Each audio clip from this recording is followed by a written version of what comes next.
Today I will discuss about all the regulatory updates which had come so far on account of the pandemic COVID-19. There are so many regulatory updates from SEBI, MCA, NSE, BSC, ICSI, RBI has come. So let's go through it one by one. First, I'll talk about the CSR expenditure, which are eligible as CSR, which expenditures are not eligible as CSR. So let's just go to the questions. The first thing you will see, if you contribute any amount to the PM CARES fund, that will qualify for CSR. If you spend anything to Chief Minister's Relief Fund or State Relief Fund, that will not qualify as CSR.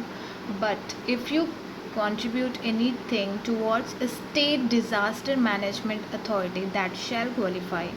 And again, if you are spending any money towards activities that are related to cure the COVID-19, then that shall also qualify as CSR. Since the ambit of CSR is huge, so that will be qualified as CSR. Next one is whether payment of salary wages to employees shall be counted as CSR if it is paid during this lockdown.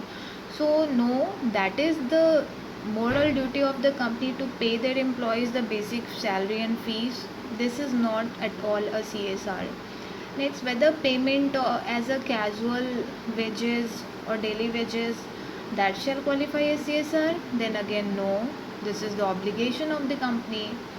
This is not a CSR. And yes, if you pay anything as ex gratia to temporary or casual workers, then that shall qualify as CSR. But if you are paying it for the purpose of fighting with COVID-19, then only that shall qualify as CSR. Now we will move to what other regulatory updates which had come. So SEBI has come with so many updates, like for filing requirements, stock exchange filing requirement. If you will see, SEBI has extended the date of filing so many documents with the stock exchange. The first thing you will see, corporate governance report, which is required to be filed under regulation 27(2). The statutory date for filing it to the stock exchange was 15th April, since it is filed within 15 days from the quarter end.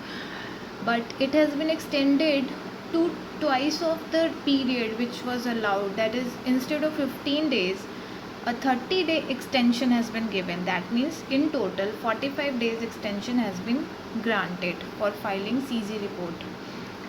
Next, you can see shareholding pattern. It has to be filed within 21 days of the quarter end, but now it can be filed within 15 days. That means again a 21 days extension is granted, means 21 plus 21. Financial results, these has been extended. Financial results, see how it is filed. Every quarter the financial results is filed with the stock exchange after it is get confirmed with the board meeting by the board of directors. And the due date of filing the financial results are within 15 days. No, sorry, within 45 days. But in case of annual financial results, it is 60 days from the quarter end. So extension has been given in that way. And statement of grievance redressal mechanism, again 21 days is the required date, but more 21 days is given. Now the date is 15th May. And likewise, so many extensions are given about the board meeting requirement, that now the board meeting, there is no such requirement.